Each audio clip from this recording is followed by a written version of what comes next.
Bum, bum. Here we are. We are live. Okay. This is my first time ever going live on YouTube. So just took a moment here just to figure out what the hell was going on. So what's up, everybody? How we doing? I'm probably talking into an empty void or an empty abyss here because I only have 101 subscribers on my YouTube channel, and this is a brand new thing. So here we go. We're just going to speak into the empty void, which is, I think it's like a spiritual lesson in itself that we just got to start messy. We got to start. We got to start without having it be perfect. We just got to take the leap. We just got to take the step into the abyss and just go for it, right? We always want everything to be perfect. We want the whole path to be revealed. And that's always the kind of cosmic joke, right? That keeps us stuck in our life in stagnation because we're looking for everything to be revealed.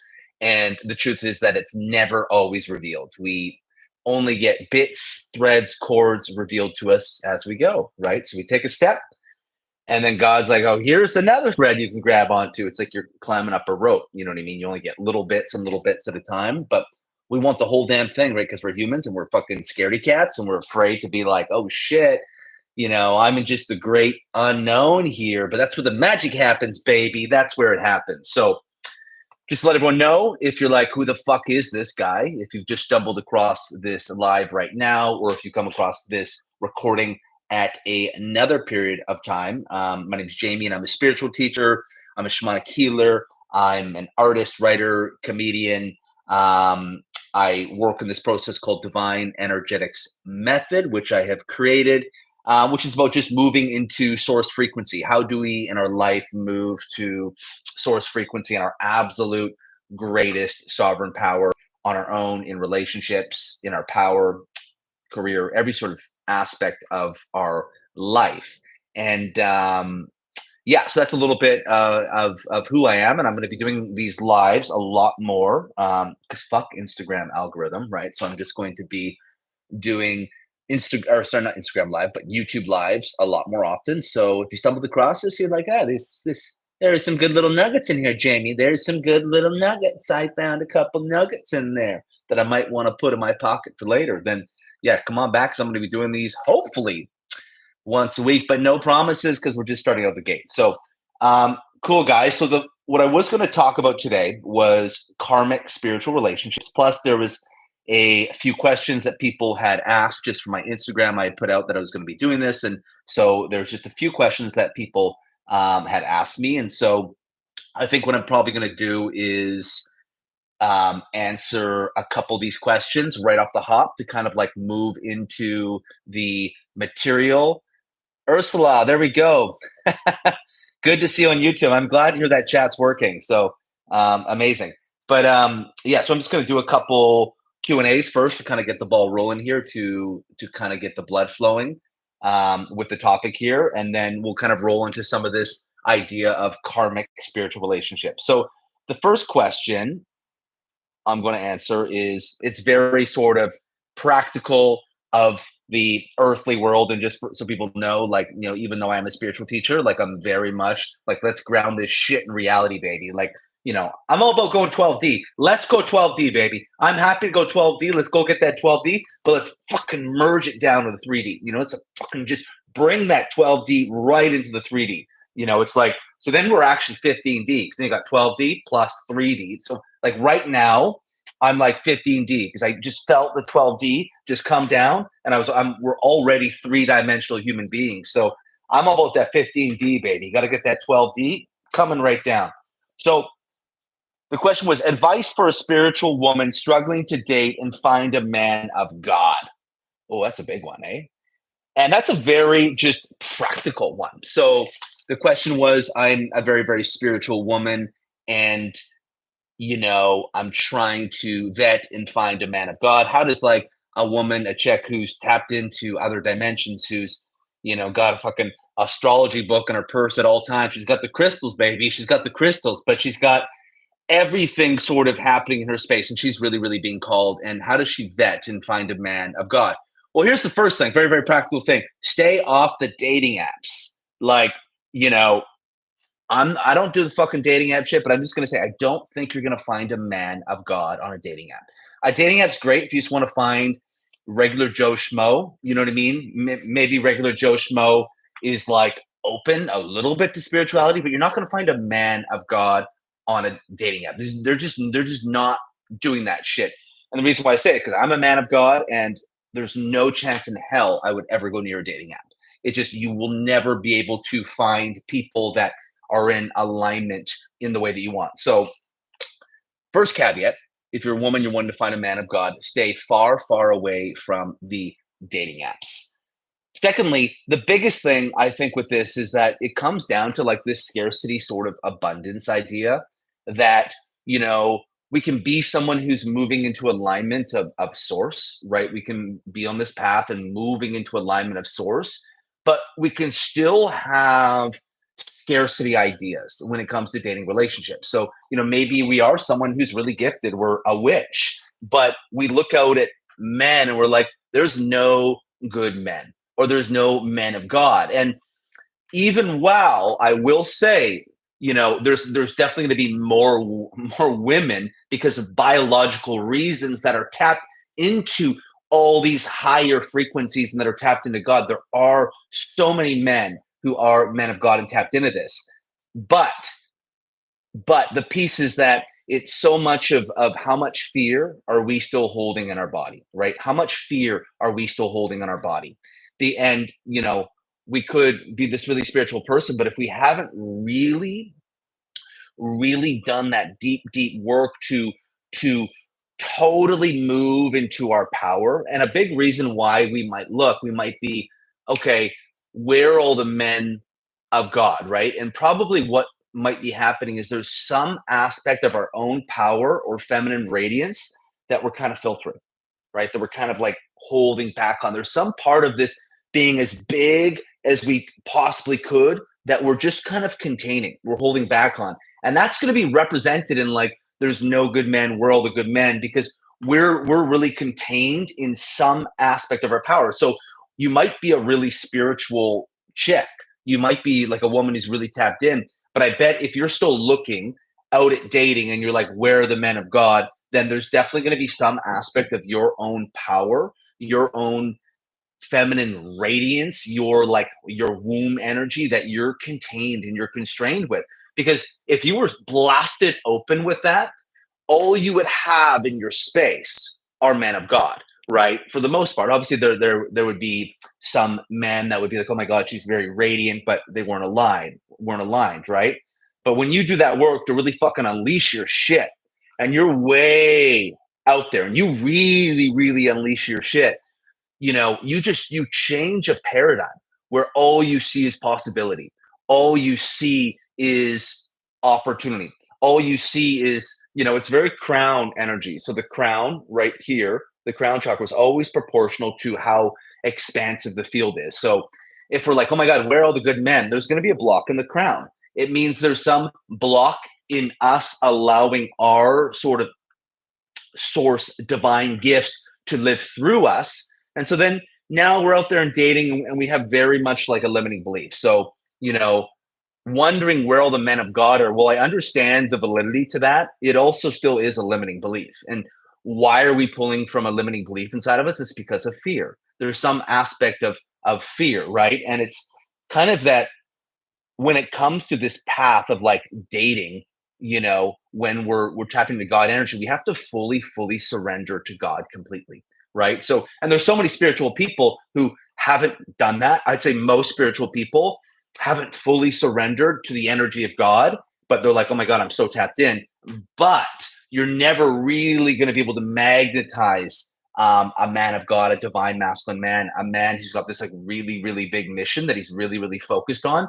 Unless you're a woman, you've totally surrendered everything to God. I always say you got to kill all hope. You have to like kill yourself for God's truth. And that's not a religious sense. That's like the energy. What that means is that you've just given up all surrender and trust on your path to the whispers, right? To God, that you're going to come fully into your oracle. And I always say this to my clients and stuff, but if you have not learn to like be fucked wide open from God before a man, you'll never be able to find a man who can fuck you wide open. First off, you won't know how to discern it. Secondly, those men probably won't be in your field. Thirdly, you won't be able to hold it.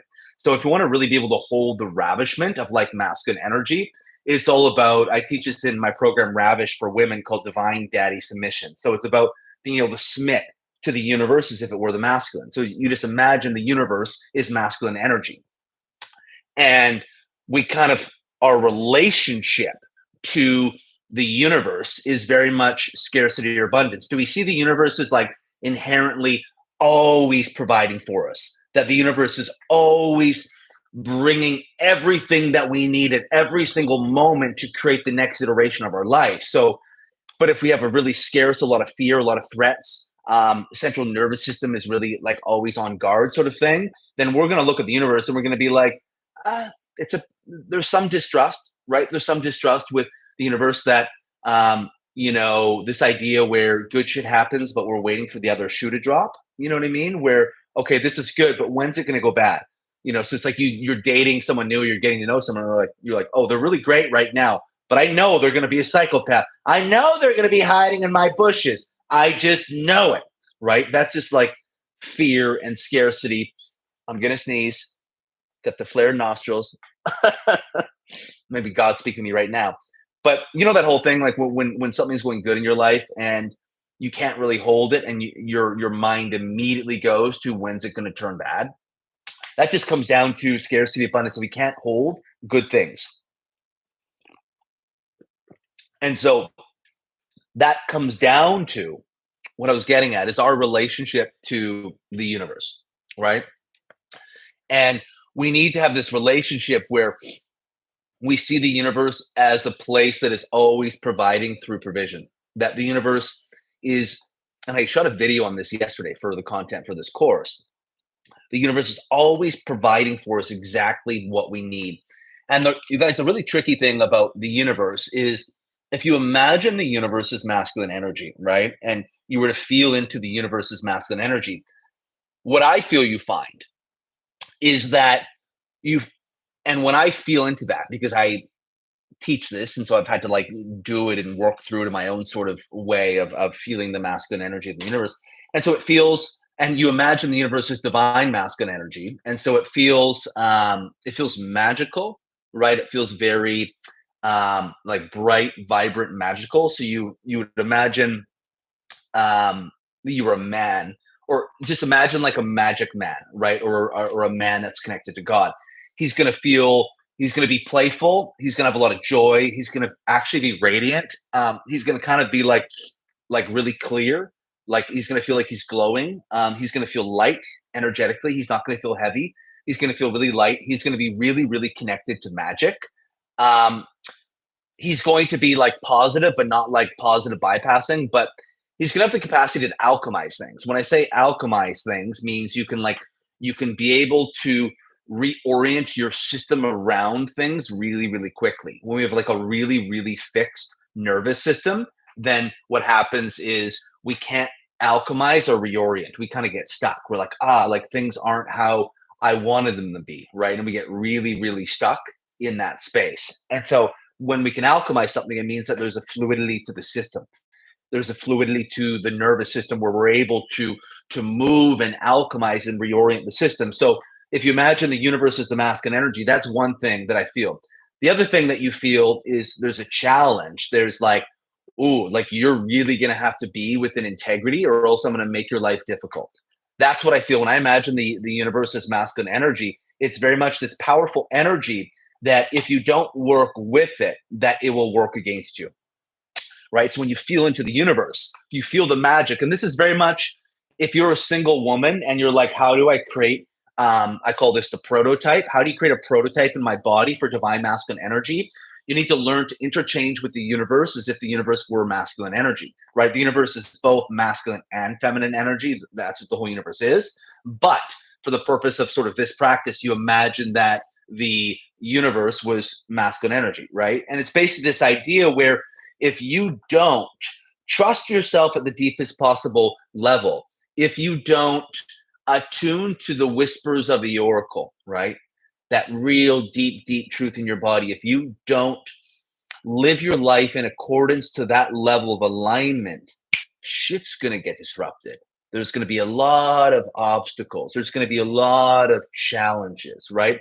Which is why I say it takes a lot of hard work to get into flow, right? So when you think flow, things easy. It takes a lot of emotional clearing. It takes a lot of nervous system reorienting, regulation. It takes a lot of work to get into a space where we can move and flow with God. It takes a lot of healing work, a lot of purging and excavating, right? So I always say it's a lot of hard work to allow things to be easy, right? And when we allow things to be easy, what that just really means, you guys, is that we're we're not in the way. We're allowing God to speak through us, right? And so when you feel into the universe's masculine energy, those are kind of the two pieces, right? It feels really magical and bright, but it's really powerful. It's like if you're not on top of your integrity and you're not like living in accordance with your own authenticity in the deepest possible way, it's going to be challenging, right? This is where the universe, but then what happens is the universe brings us what we perceive as struggle or suffering, but really, and there is real suffering, right? There is tragedies that happen, but the universe is bringing us other opportunities to kind of reorient to, okay, they didn't kind of get it there, but I'm going to bring them these different sort of situations. I'm going to bring up these different things, and the universe is always doing this for our highest good, right? And I think the trouble with this is when we think the universe is really against us. What it actually just means is that we haven't been able to get to the deepest truth within us. And so we're perceiving the universe as really challenging. Because when we're moving in the deepest truth to us, we're just blasting with the universe. We're like, let's go, bitch. It's like gang, universe. Like God's a homeboy. Like when I'm rolling, I feel like I'm in a car smoking a spliff with God, and we got fucking hydraulics right there. I got fucking like all the great grandparents in the back, like fucking doing cocaine and shit like that. That's what it literally feels like when I'm fucking rolling with God, baby. Because it means that we haven't attuned to that deepest truth, right? So we perceive, the universe is a real motherfucker. The universe is batshit crazy. The universe never does anything good for me. No, the universe is always doing exactly what it needs to do for you. It's always working exactly how it has to, but it's just not working the way that your ego wants it to, right? God is always bringing us not not what we want, but what we need, right? And this is why when we think about like where we're going in our life, right? We're like, oh, like this is different than I thought. Well, it's always where we're supposed to go, but the ego kind of plays into it. The ego plays into it. So when we have a real difficult relationship with the universe and we think the universe is always against us, really just what it means is that we haven't been able to align vibration with the deepest truth in our body. So we perceive the universe as a challenging place. When really the universe, there is a frequency in an orbit where things get really easy. And so coming back to this woman's question, what I'm going to say is that when we're stuck in this place of, I can't find a man of God, what it really actually means is we're still living in a place where we're restraining our own power and we're not allowing things to be easy for us. What this really means is we're like, it's really using your discernment. Like, yep, he's not it. And you're already so full. You're so full, but you're really able to like be in the exchange with the opposite sex without any expectations, because you're already so fucked open by God. You're already so filled up by God. Yes, you want a relationship. You're human, but the relationship is an amplification of what's already being created within you, of the radiance, of the joy, of the infusion of life force energy that's inside of you, right?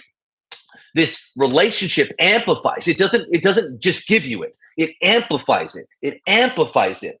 And in that case, you're able to sort of move through relationships and dating and really be in your body and be like, how does this guy make me feel? You stay off dating apps, but you're like, how does this guy make me feel? And really trusting your body. And then you can really alchemize so much more in the dating space. You can alchemize so much more, and you could just quickly be, no, that doesn't feel good. That doesn't feel it. And you have to be prepared to be alone, right? When it comes to why can't I find a man of God, you have to be prepared to be alone, like you literally have to make that exchange, that you would rather be alone than not be in the relationship that fills you up. And I think that's a question that, like, I think legit women need to ask themselves. Like, would you be prepared to be alone if you weren't able to find the man of God that can fully meet you?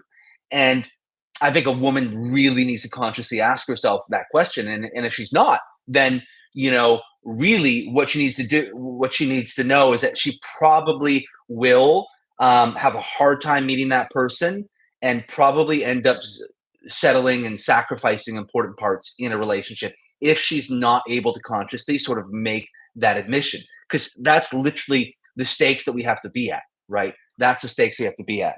So I'm going to answer another question as we kind of rolled with that for a little bit. And this is great because this stuff's sort of just already inspiring some of this topic of karmic spiritual relationships. So I'm going to answer this question, and then we'll get into a little bit more of some of the things that I was going to talk about, which we've already started to do. Again, there's 4 people here. We're fucking started out. We're starting messy. Jamie's speaking into the abyss. If you guys have any questions, feel free to write them in the comment section, the chat section. I'm going to be doing this every week. We're going to be fucking building this fucker up from nothing. And so I'm just going to talk into the abyss because I love the sound of my voice. Gang, baby. So the question is, hi, Jamie. Question for your live stream today. Based on all the reading I've done the last few years, my impression is that karmic relationships are intended to teach you what love is not and put you through toxic cycles. Once it's over, that person is out of your life. Twin flame relationships are intended to trigger you intensely in every way, be very spiritual and so on, and then separation, dark night of the soul happens. When the twins have done their own healing for an extended period of time and reach that level of self-love, divine love, no longer codependent, so on, then they reunite and are capable of sacred union. However, you seem clear that reunion doesn't happen with this connection, and twin flames fall into the same category as karmic. How do you know that you might not have another chapter in store with, she's talking about a woman that I've mentioned before, a karmic relationship I had, and that she isn't still the one after you've both made the progress that needed to happen in separation? So it's a good question. And so this question was basically asking, so twin flames, right? This idea where, your soul's recognizing it's like mirror image in another person. And twin flames, this whole idea, it's very, very karmic when you meet, but you maybe have this is what the question is saying, that you have this iteration of your relationship, and then you kind of rupture, do your own work, and come back together, right? And of course, that is possible. Of course, that is completely possible. The whole idea is with a karmic relationship.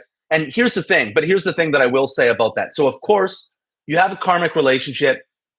What it's bringing up is the individual work within each of you that is creating this gridlock, right? It's creating the individual path of resistance inside both of you. But the reason why relationships are often karmic, the reason why twin flames don't usually work, is because either one or both people is not actually ready for this process. And so, for example, you guys, there was remember that twin flame documentary that came out where, like, I recorded a bunch of like just comedic sort of interpretation of it because it was the most fucked up thing ever. And the crazy thing about that is you were dealing with a very complex spiritual thing in twin flames, and you were dealing with people that had done zero work on themselves. So it was a fucking disaster. There's nothing worse than, and twin flames, the more destructive a twin flame is going to be proportional to how spiritually, I mean, it sounds fucking kind of gross to say, but spiritually evolved you are. If you're not spiritually evolved, a twin flame is going to eat you fucking alive. And so on this documentary, Twin Flames, you have this complex, really, really spiritually charged container of twin flames. And then you had a mentally unwell sociopath teaching people about it, and teaching people that were just regular people that were all probably love addicts, had done zero therapy, had done zero spiritual work, and they were trying to learn about their twin flame. So obviously that makes for good comedy. That makes for, as a viewer, like watching like this destruction happen. But the big thing with a twin flame is usually, and this is what I've learned in my experience, that one person or both person is not ready for the container. And typically, what often happens with a twin flame is that you split up, and it's very unlikely that both people go and do that work. And usually, a big reason why the twin flames came together is that typically at least one of those people is not going to go down that path of. And so, what happens with a lot of twin flames is people are in this situation and they don't evolve past the twin flame. They stay stuck, right? Because the twin flame is basically bringing up the most karmic thing in your life that you just can't seem to get past. And people have a choice. They can either do the individual work of like becoming the hero or heroine of their story and healing the most challenging thing in their individual path that's been brought up and brought up out of the shadows in this relationship, or they can make the choice that, oh, that was really, really difficult. I'm just going to either just be completely alone and just be very like avoidant, right? Or I'm going to find a relationship this is easier. I'm going to find a relationship that just doesn't bring up everything inside of myself, right? And so typically with a lot of twin flames that come is that um, not often in the twin flame container are both people really spiritually evolved, or both people actually meant to go down the path.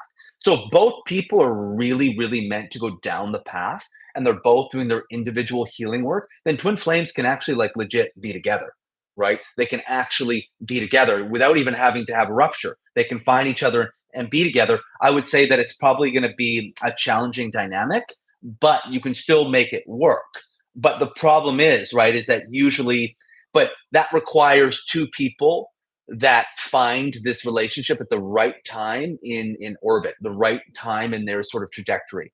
But usually what happens and what makes them karmic is that you don't meet them at the right time, and you meet them when both of you aren't really ready to hold the container, meaning there's still so many karmic threads and cords that you have to move through in your life, and you're just not able to move through them and move past them.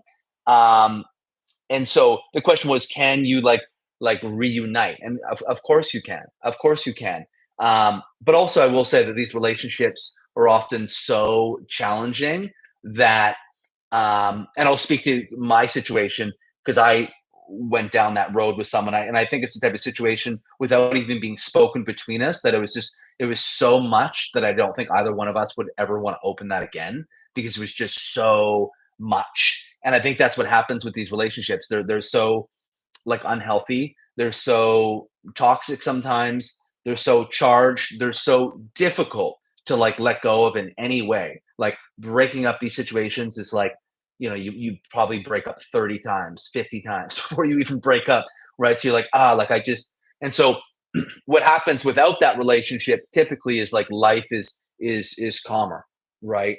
Life is calmer and more regulated. And I think when we talk about sacred union versus like a twin flame or a charged relationship, it's kind of like a twin flame has so much energy, which is a beautiful thing about it. You're so attracted to them. The sex is crazy.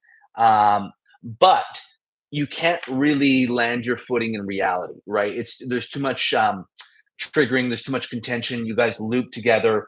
It's kind of high and low. It's like a dysregulated nervous system. And then as you really, really begin to heal your system and you really begin to move more into calm, you really realize how upsetting that container is for your nervous system. And you're like, I just can't do that. It just doesn't feel good, right? And you realize that love should be easy. Love is challenging, but it also should be easy. What a better word than easy is that it should be full of ease. Like a relationship, well, not always, there's going to be challenges, but you should have prolonged periods of ease in a relationship. And if you don't have prolonged periods of ease, the container is probably, or the dynamic, just how your trauma because we all carry trauma and wounds in a relationship, but how your trauma dances with theirs, it's not a dynamic that's able to work if you can't just have prolonged periods of ease. And I mean, have prolonged periods of ease without even having to do like extensive therapy,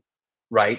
Obviously, like you're doing your work on yourself, but you're able to have prolonged, extensive periods of ease. And if we're not able to, then it's likely that this connection, even though there's strong feelings, is more catalyst, right? Because how we should really feel is, you think of like a really regulated nervous system. It's really grounded, peaceful, calm, but it's also really, really vibrant. It's also really like colorful. It's also really expansive. It's kind of like for me, the image is always like I'm sitting in Hawaii and I'm like looking out at the waves and like I just feel this peace, but I feel so much life. Like you feel so inspired about life, but you feel just like really just at ease in your body, just able just to like be calm, right? And so a sacred union fits into that space, right? It fits into that space where it's able to really sync up, where two healthy nervous systems are really, really able to meet. And so, yes, you can reunite with your twin flame, but I will say it's really, really not common. And typically because one or both people just are not at and the truth is, and this is the sad truth, I would say that the majority of people will never actually be ready in their lifetime for their twin flame. And that's just the truth, that it's a small percentage of spiritual people. And again, I know this sounds gross, but this is just the truth, or will actually be integrated in their spirituality enough in this lifetime to be able to hold the energy of their twin flame. And for me, for example, I know just for a fact that, call it a twin flame, whatever, for me was not meant to happen in this lifetime. And I know that just because there was so many practical things that didn't work, right? There was so much up here was amazing, but in the practical realm of reality, it wasn't a match, right? And that's what happens with twin flames, is typically they don't really work in the 3D. It's like you're accessing a 12D relationship that is always meant to be in 12D and can actually be in 3D. And really, like what sacred union is, it's like a 12D energy that can really seamlessly flow in the 3D, right? And maybe a sacred union, maybe it's not 12D, maybe it's 8D, maybe it's 10D, maybe it's not quite in the insane sort of we were lovers in a past life realm, but there's a real potent energetic and spiritual connection that you feel with this person. But it's at such a level that you're able to ground it in reality, right? You're able to ground it in the 3D. So it's kind of going into this idea, guys, as we talk about like karmic relationships, right? Karmic spiritual relationships. Really, what these pieces are more than anything is catalysts. I call them like little angels that come up along the way that basically are like, if you do this work, right?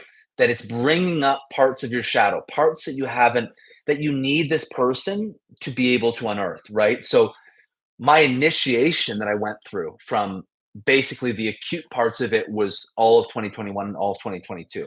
And I'm still going through it, but just not the acute periods. But this relationship I was in, the one I referred to for a little over 2 years, was basically at the same time my initiation began, was the same time we met. So I know the two are interconnected. And so I'm so grateful for meeting her, because I wouldn't have been able to. And this is how I know, for me on my path, it was like this divine intervention where God like planted her in my space to bring me everything that I needed to alchemize and move onto my path as like a spiritual teacher, and what I'm stepping into now. Because I would not have been able to access and unearth what I did on my own, right? This is why relationships are so important on the process of like moving into our spiritual integration. Even if like it's just experimenting with different relationships, like it's so important, because nothing will show us ourselves more than in an intimate romantic relationship. Nothing will reveal more of ourselves than what comes up in an intimate romantic relationship. And so I just was shown so much of myself and unearth so much. And so that's what these relationships are often doing, right? It's what they're often doing. But what happens is that we can't hold the grace, right? And if you think about like what grace is, what's grace? Let me take a quick sip of coffee here. What grace is voluntarily breaking your own heart. Grace is voluntarily breaking your own heart for a higher truth, right?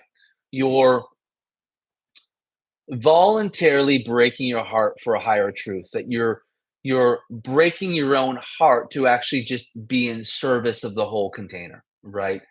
And so we think of someone who has a lot of grace. It's someone who's really, really able to feel their human pain, but able to hold the frame of something bigger, right? Able to hold the frame of something bigger. And what happens in a lot of these karmic spiritual relationships, why people stay in them for years too long, or why they suffer so much, is because we can't let go, right? We can't let go of them. And we keep looking for this relationship to save us, right? To give us the salvation, to deliver us to our power, our spiritual divinity, to the ecstasy that we've always craved, right? Because always in a relationship, what we're doing is we're looking for a spiritual experience, right? And then when we meet a really powerful spiritual connection, the soul connection, it's like a really potent spiritual experience that we're having. And we feel this experience dies when they leave. The truth is, it actually begins the moment they leave. With a karmic spiritual connection, your true spirituality begins the moment that they leave. It doesn't end the moment they leave, it begins the moment that they leave. This is where the crown begins to open, right? So you think of grace, it's you're able to break your heart while you're holding a deeper container, right? Think of a situation where, you know, a man is with a woman, he knows he can't give her what she needs for whatever the situation's going on. He can't give her what she needs. He can't actually choose her in the way she needs, but he continues to keep her around, right? He continues to keep her around. He can't he can't let her go. He's not able to be graceful, right? He's not able to be graceful, right? So what's happening is actually he's so entrenched into his human wounds that he can't hold the container in a bigger space. He can't hold the container in a bigger space. And so he's not able to be graceful, right? And so he takes and takes and takes. And when we're not able to be graceful, we become extractive, right? That's why when we think about our codependent patterns, are very extractive, right? Sure, we're in codependent relationships. We love the person. We're also trying to get something from them. We're trying to extract. We're trying to pull. We're hooking into them in some capacity, right? In a karmic spiritual relationship, we're doing the same thing. It's so heightened. We're trying to extract from this person, right? I would say there's a lot of extraction going on, right? There's a lot of extraction going on because we want to be delivered by this person. And so think about the expectations of that. Think about the weight of that. That you're in a relationship and this other person is expecting you to fucking deliver them to their spiritual divinity. That's essentially what's happening in these karmic relationships. In the unconscious field, without even saying, we're looking at that person, not speaking it, but we're saying, it is your job to deliver me from my suffering. It is your job to put me into my power. It is your job to bring the greatest amount of joy in my life. And then what happens, this relationship, that's so much pressure. There's so much weight in that. And that's why they're so hard to let go of, because we have essentially all our energetic eggs in that energetic basket, that we're putting all the weight on this relationship. We're putting all the weight on this relationship, and we're hooking. We're trying to extract, right? And what happens when we're able to be graceful, when we're able to voluntarily break our heart, when we're able to, and here's the big thing, guys, if you think about it, as humans, I think this is really, really important. And I talk about this a lot in my work. The difference between suffering and pain. Suffering is suffering is not pain. Suffering is actually the absence of pain. Suffering is pain that is stuck in stagnation. Suffering is pain that is not able to move, right? Pain is movement. When we're experiencing human pain, what it means is it's like it's mobile, it's able to move. When we're in suffering, what it really means is there's pain, but there's a frozenness over the pain, right? And so that's why we suffer. Think about like uh, a nervous system that's stuck in a freeze response, and there's all this human pain here. That's why we suffer. We don't. It's not the pain that we're suffering. It's suffering because of the conditions that aren't allowing the pain, right? And so I always say to my clients, we want to feel pain. Pain is good. Pain means you're alive and things are moving. What we don't want to do is suffer unnecessarily. And so, what we always want to do, and this is how we work in accordance with God too, that we have to be able to work and alchemize with God so the pain can move, right? And always just what happens, we suffer because there's a door that's trying to open in our life. There's something that's trying to break through. There's something that's trying to present itself, but we're in a gridlock, right? The body's bracing, there's fear, and we stay there, right? It's like it's like we're on a cliff and we're holding on, and we're being asked to just let go, and that's why we suffer, right? Because we just cling, cling, cling. The ego can't let go. The ego can't shift into essence, and so we want to be able to feel pain. And so when it comes to like unhooking from karmic spiritual relationships, so much of why we suffer is because we're fighting some truth, right? We're fighting some deep truth. And that happens so much of the time in relationships because people just are afraid to be alone. People are afraid to experience the attachment rupture. People become so comfortable with each other, so dependent on each other. Um, there's so much attachment that's at play, right? Think about the amount of like relationships where you're like, yeah, like there's something going on, but they're not contacting it, right? And so we want to be able to relate in such a way that we are able to, that we feel, and obviously we don't want this, but we feel able to lose the relationship for the truth. That we just know that we'll be okay, and we can actually see that path in front of us, and it's okay. And what that really means is it comes down to the size of the field that we hold, right? The size of the field that we hold. People who really struggle relationally, and people in these spiritual relationships, it means that their field is not super massive, right? Their field is probably about as big as this relationship, right? And that's why we're looking for this relationship to deliver us. We're looking for this relationship to provide everything, rather than like you meet someone, it's like, hey, tell me about what you've created with God, and same for them to you. Like, tell me about what you've done in your creation, and you become like witnesses of observing each other's process, and you can kind of inspire each other. And that very much is like the container that you want to be able to move into. And that's when like your field is really, really big, right? And again, it comes down to pain and suffering. Your field only gets that big when you've been willing to feel pain. When we're not willing to feel pain, we suffer, right? Because what happens is we think the pain is actually going to be worse than the suffering. We're anticipating a threat response that the pain is going to be worse, when really actually the pain is the liberation. Like, think of suffering as like the pressure, right? And then the allowance of the pain is finally relieving some of the pressure, right? Finally relieving some of the pressure. But we have this, because of the human caveman, cavewoman brain, because of the central nervous system, because of ancestral energy, because of our past life experience and traumas, we have this anticipatory threat that this is going to be even worse than what I'm already experiencing, right?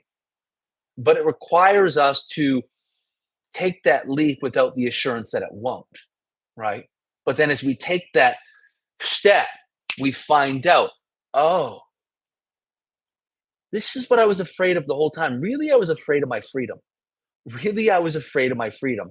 And so really, as caveman, cavewoman brains, right? That really what we're afraid of is our freedom. It's a foreign concept to human beings to be totally free in our body. This is why when people are really free and really, really connected to source energy, it's really confronting for people, because they're like, this person like is too much, when really just what is, that person's free. They're not contained, they're not being held back. So what we're afraid of really is our freedom and our power, right? We're really afraid of our freedom and our power. And so when we allow ourselves to move towards the pain of life, which the pain of life is really found in the truth of life, right? The suffering of life is really found in the absence and the avoidance of the truth of life, right? So when you move towards pain, you're also moving towards truth, right? And so what happens is, yeah, you experience pain. You do, but things move, right? Things don't get stuck. Things are freed up to move. Suffering is like you're anticipating something, and then 2 years later, not really anything has changed. Whereas pain is that you open your heart to the opening. You open your heart to how much it hurts. And then that experience alchemizes into a greater liberation of yourself. In turn, God responds. Things open up. Opportunities begin to come. The crown starts to open because you said to God, I'm willing to kill myself for the truth. I'm willing to kill myself for the truth. And until we've been able to do that, we're never going to find the true liberation we desire relationally. We're not in the frequency. We're not in the frequency. We have to be able to die for our truth, which often requires a big relational attachment rupture. Someone that we thought was it. Someone where we're like, oh my God, I'm so drawn to this person. Someone where like it feels like death letting go of them. Because it is. It's a it's a death of a version of relating. It's a death of an identity that you used to find worth in your family system that's being flared up in this relationship. It's a death of a past life identity. An attachment rupture in the spirit realm, in the whole ancestral field. It's a really, really big fucking deal, right? And this is why it's really hard to let go of these. But when you do this, you have said and made the admission that I'm willing to kill myself for the truth. When you do that, now, as I talked about, to the space where we can allow things to be more easeful, right? What really happens here is we actually let go of everything that we think we know, right? So you think you know, like I know some spiritual shit, like I'm tapped into God, and you realize, oh shit, I wasn't really at all, or I was, but the voice of him or her inside of me, I wasn't fully connected to. I was only connected to parts. And then as this rupture happens, as you kill yourself for this truth, God begins to speak more wholly in body, right? He begins to take up total real estate in your body and space. And you move into this space in your life where everything is unknown. You're like, I'm in a whole different space now, right? Where everything you kind of thought potentially about your life begins to fall away. And now what's happening is at a cellular level, you're creating a whole new way of interchanging with the universe. This is what it really means to walk the spiritual path. This is what it really, really means to be the oracle, to be connected to the oracle, that you're able to be the bright space in a dark space. So even in the space of the unknown, that you're able to light it up with the psychicness of the womb, with that feminine intuition, that you're able to really, really light up the space through just this knowing that lives in you. And again, here's the cosmic joke. The anticipatory threat was that the unknown is fucking scary and it's dark. And you realize as you move into the space, holy shit, this is the most magical place I've ever been. And what you actually realize, which is more important, is that no matter what, you're going to be okay. You can put yourself in any situation and you feel at home, right? You're no longer chasing the proverbial carrot, right? That's so often what's happening relationally. We're chasing a proverbial carrot, right? And what that really means is that even if the relationship that our higher self wants, we wouldn't be able to hold it if it was here. When we stop chasing the proverbial carrot, now what happens, we move into a true capacity to love, right? We no longer hold the expectations, I need you to save me in my suffering. I need you to deliver me. I'm counting on you in this relationship to fully, fully fucking arrive. And when you take that away, now what happens is you can really see each other, right? You can really, really see the person you're dancing with. And that allows you to discern at a level where, you've taken off some of the rose-colored glasses of fairy tale, and your spiritual fairy tale, and you're able to really, really see them. You can really, really see truth. And you're able to really begin to understand what love really means. To like, what happens when you really, really see like the full spectrum of someone. right? And to be able to take it all together as one, and to love them, to support them in the areas that they're challenged, and to amplify the areas where they're really gifted, and inspire them and encourage them to move more into that. And now it becomes a relationship, becomes a place where we support and we're tender to the areas um, that we struggle, right? But we amplify the areas that are God given, that are our gifts. And this is the space where it really just does become about love. And it's a whole different framework here. It's a whole different space. But you had to be able to kill yourself for truth, right? Think about in your life, like, what's that truth that's speaking to you? Maybe it's like quitting your job. Maybe it's quitting a substance. Maybe it's leaving a relationship. Maybe it's moving towards a relationship.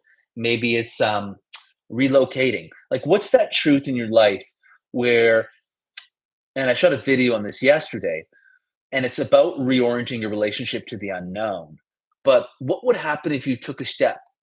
So that little thread or cord that you feel, maybe it speaks to you at night or when you get quiet, there's this little thread of like, you know, you should probably move towards this, right? You should probably move towards this. It's like like a twinkle of a star or something, right? It's a little thread or a cord. And as an experiment, I want you to really take a step towards that. Just try taking a step towards that and see what happens in your field. If you're terrified, do it anyway. If your knees are shaking, do it anyway. Because reorienting that relationship to the unknown, it begins with a leap to create a prototype of evidence in the body of like, oh, when I trusted myself and moved towards that, usually what will happen is the field will open, right? The crown, right? The crown opens, the field begins to open, the field gets more expansive. So it's opportunity begets opportunity, right? Rather, what happens usually is we move towards the anticipatory threat, which breeds more threats. So what we build multiplies, right? So it's all about momentum, but understanding how momentum works in sort of the God realm, right? With source energy. And so when you move towards that whisper in the basement of truth in your body, the oracle, maybe it's coming from your womb, which is, the psychic nature, the psychic center for the divine feminine. But when you move towards that, right, what opens up in your space? You're beginning to unravel the thread and cord of freedom in your life, right? That's actually just what love is. That's actually like what living as love is moving towards that deepest truth and thread in your body. And as you do that, the beautiful thing that begins to happen is the body feels safe to release, right? So a big reason why the body's holding on, why we suffer, why people live in suffering, we've never created the conditions to release the valve of the suffering, to move from suffering to pain. When you take a step into the unknown, to that thing that's whispering to you, when you take a step to that peace that's whispering to you, you all of a sudden say to the body, hey, you can trust me. You can trust me. And the body's like, oh, huh, that's interesting. That's kind of different. Okay, I can trust you. There's an exhale. Now something's able to move. Now something's able to move, which is why you guys so often, as you move onto the path of your power, you have what I call eureka grief, which is grief that almost feels joyful in the release because your body's just letting go. Your body's just, ah, ah, it's okay. It's okay. This can go. I don't need this anymore. I don't need to hold on to. I don't need to suffer. I don't need to suffer. And it moves through, and we realize that pain is temporary, but suffering can last forever. Right? Pain is transitory. Pain is the movement of release, right? And so when you take that step in your life, following the oracle, following that oracle being of where you're being guided, Where's somewhere you're being guided right now? And you take that step, you begin to open up the valve, right? This is where the external is influencing the internal, just how the internal, it's kind of the chicken or the egg. Sometimes the external world opens up something internally, and sometimes a breakthrough internally opens up something that's more available externally. But I just bring this up because this really relates to when you really do let go of these karmic relationships, when you really move into the sobering truth of you're willing to let go for God's truth. Now what you're beginning to do is you're beginning to orient your container with something greater than yourself, right? And the reason why relationships really aren't able to succeed is because both people's containers haven't reoriented with God, so they're actually putting the source of suffering on each other, right?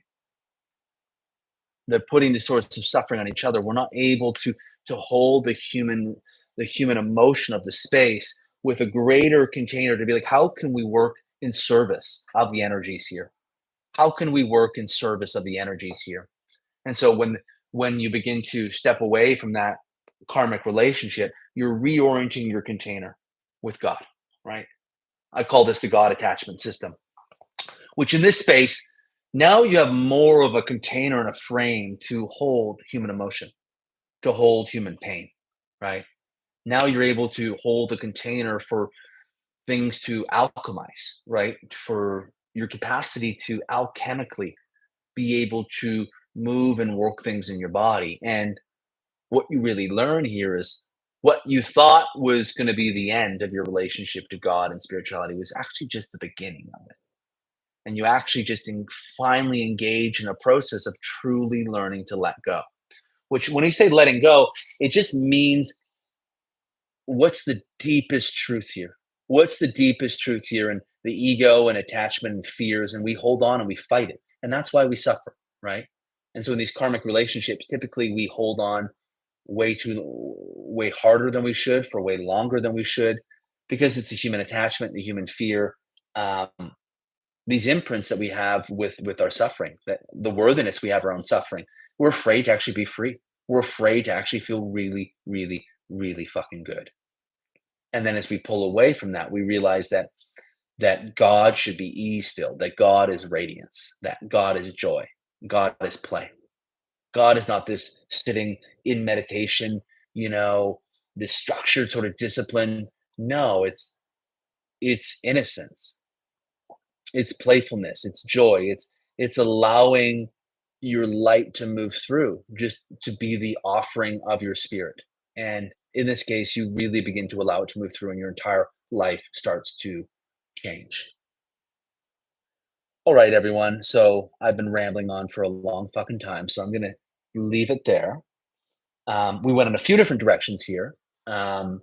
We answered a few questions. I talked a bit about karmic spiritual relationships, and then we talked about pain and suffering and moving into the space of the unknown and really, really reorienting our relationship to the unknown, and just how this relates to love and relationships and our capacity to discern the right relationship, to be able to hold the right relationship, and to be able to live as love, which really means to be able to access that deepest possible truth in our body, to grab hold of it, work with it, not be afraid of it, and move towards it. And when we're willing to move towards it, we're willing, and we're actually ready to experience our freedom.